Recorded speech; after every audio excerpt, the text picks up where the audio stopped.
Bharatiya Janata party के पटन चेरू उम्मीदवार नंदेश्वर गौड़ ने असेंबली इंतखाबात के लिए अपने कागजात नामजदगी जमा करवाने के मौके पर एक बुलडोजर रैली निकाली। इंतखाबात में हिस्सा लेने वाली सियासी जमातें और उनके नुमाइंदों का अंदाज मुख्तलिफ होता है। हर उम्मीदवार चाहता है कि वह अपने मखसूस अंदाज में राय दहिंदों को राग़िब करें। बीजेपी की ज़ेर क़यादत रियासती हुकूमतों में बुलडोजर को काफ़ी मकबूलियत हासिल हुई है, क्योंकि उन हुकूमतों की जानिब से बुलडोजर कमजोर तबकात पर जुल्म ढाने, उन्हें बेघर बेसहारा करने के लिए इस्तेमाल किया जाने लगा है। तेलंगाना असेंबली इंतखाबात में हिस्सा लेने वाले पटन चेरू के बीजेपी उम्मीदवार नंदेश्वर गौड़ ने आज पर्चा नामजदगी दाखिल करने के मौके पर एक बुलडोजर रैली निकाली। बीजेपी उम्मीदवार की बुलडोजर रैली सभी की तवज्जो का मरकज बनी हुई है और ये कहा जा रहा है कि शायद उन्होंने बुलडोजर रैली निकालकर यूपी के सीएम के नक्शे कदम पर चलने का इशारा दिया हो। पटन चेरू के बीजेपी उम्मीदवार और उनकी बुलडोजर रैली मौजूद गुफ्तगू बने हुए हैं।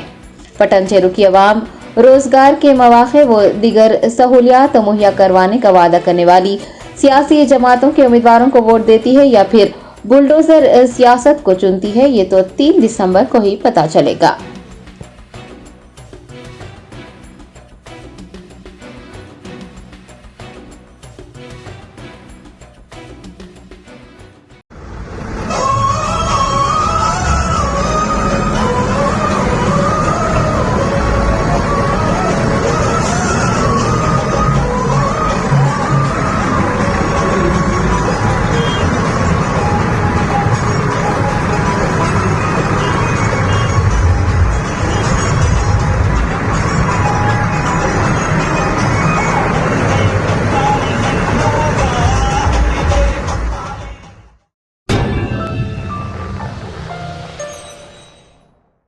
Germanton super speciality hospital, doctor Mir Jawad Jar Khan, senior experienced orthopaedic surgeon, bone fracture, joint replacement, hip replacement और स्पाइन सर्जरी कामयाबी से अंजाम दे रहे हैं। इसके अलावा neuro surgery, cardiology, gynaecology, dental, general medicine, dialysis और फिजियोथेरेपी जैसे शोबाजात में इंतहाई कामयाबी के साथ वाजबी फीस में इलाज किया जा रहा है। शेयरिंग और प्राइवेट रूम्स, अस्पताल में 24 घंटे MRI, CT scan, 2D digital x-ray, ultrasound, operation theatre, ICU और लैब की सहूलत दस्तयाब है। आपकी उम्मीदों के ऐन मुताबिक Germanton super speciality hospital, pillar number 150, Attapur, Hyderabad.